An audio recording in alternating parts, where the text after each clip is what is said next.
of God. If that is not good enough for you, if you need to personally enjoy your pie in the sky, then that Advaita Vedanta scholar was right. I might be unpleasantly surprised at the percentage of us that are still fundamentally selfish at our core. I personally believe the vast majority of us are open to something far beyond ourselves. So, in the immortal words of Roger Brady, caveat emptor, let the buyer beware.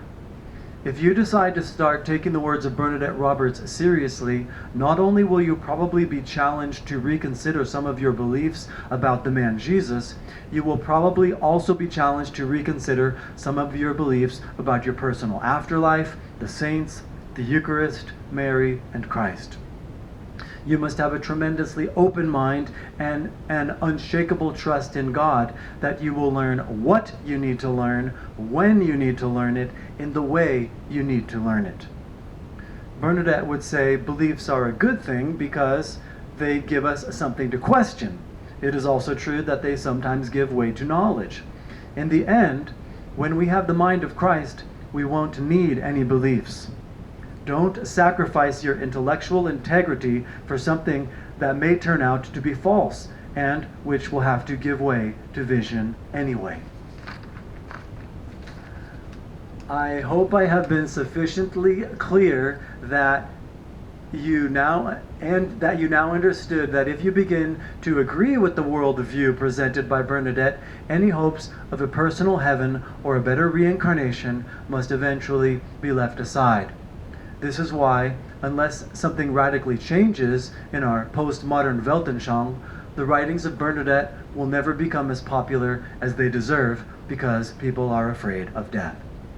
Of course, it is possible to study Bernadette with great spiritual profit for months or even years without ever fully coming to terms that if what she said is true, that only Christ dies and only Christ rises, then the way it went for her at the end must be the way it will go for each of us. If you think she was wrong about that, then you've got nothing to worry about. You decide for yourself, you intelligent, critical thinker, you. A day of Christian reckoning. Once you watch the biographical videos I made, you will see that Bernadette struggled with Christianity her entire childhood.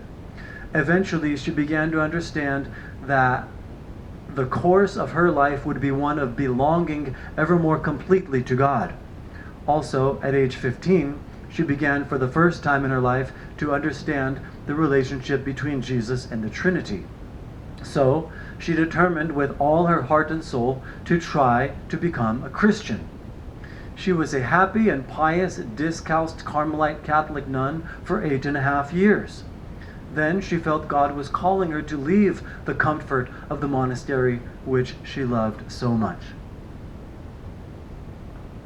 So far, so good.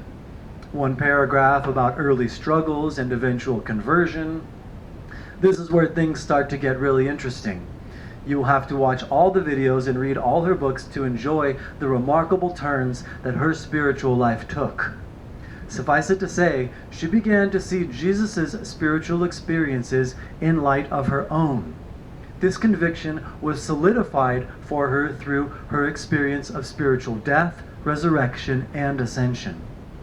And if that is not interesting enough, all these spiritual experiences got her reflecting on Jesus again.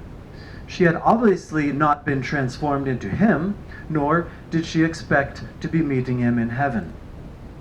As increasing numbers of Christians find Bernadette Roberts and begin to appreciate her amazing contribution, they will encounter a few theological curiosities. Know God for eternity, for you as a person, no problem. God is not a person, no problem. The Trinity is knowable ad intra once we have the mind of Christ. Okay, maybe.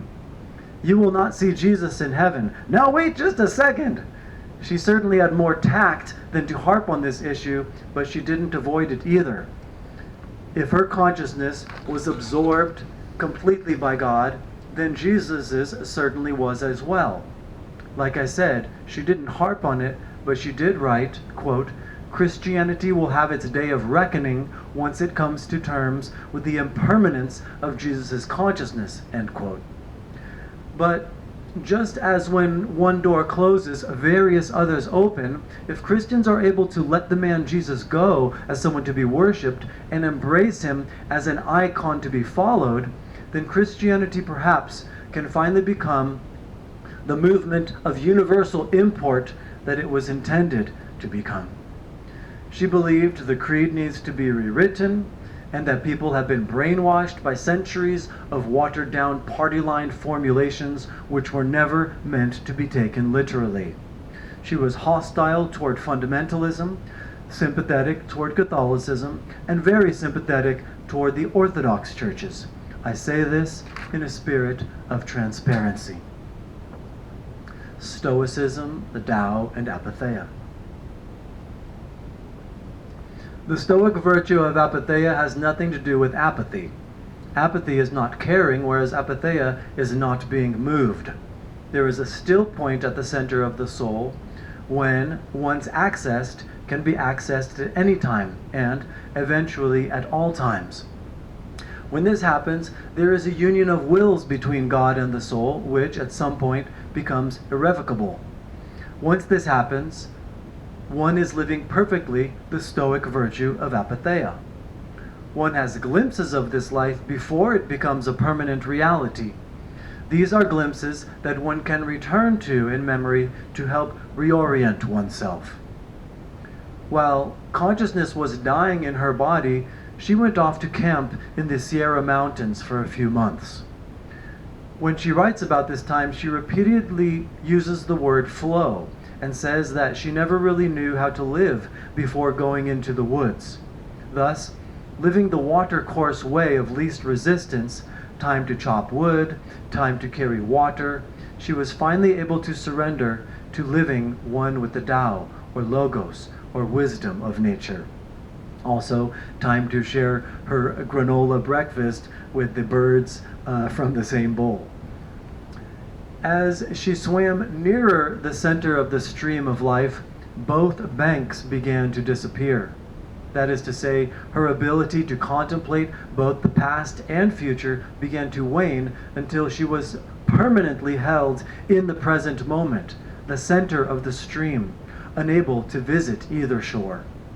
At this point, just weeks before No Self became a permanent reality, she began to feel she was truly living, as if for the first time, because she was one with this flow. This oneness with the Tao, or Logos, was solidified for her ontologically shortly thereafter on the Camaldolese monks' hillside in Big Sur, California, the place she called home. There, the very energy necessary to run the self function ran out, left her body forever. Then she drove down the monk's hillside and squeezed into a nearby university pub and ordered a beer. Then she realized self had provided every sense of security she had ever had, and now, without a self entirely, she realized the value of money for providing security and set out to get a real job. She wrote her first book immediately after the experience and quickly, before its echoes were no longer audible in the absence of consciousness. Of course, it is consciousness which hears the echoes of experience. That's why echoes is a metaphor. To be non-metaphoric, because the faculty of the soul called memory had completely found its fulfillment in God, short-term memory was severely impaired. She was able to trust her practical memory, such as driving, because it had been sufficiently trained. Her long-term memories were left intact by the no-self event. Somehow she managed to get around without too many embarrassing moments. She just interrupted people and repeated herself often. At her retreats, there were always notes to stick to keep us on track, and she would invariably take us off track every time her thinking led off topic because she lacked a reflexive self. So she wrote her first book quickly before it was no longer available and figured that would be the end of the story. Well, it was met by such mass confusion and misunderstanding that she had to write a second book to explain the first. And so she continued writing and speaking for decades, trying to explain something that very few people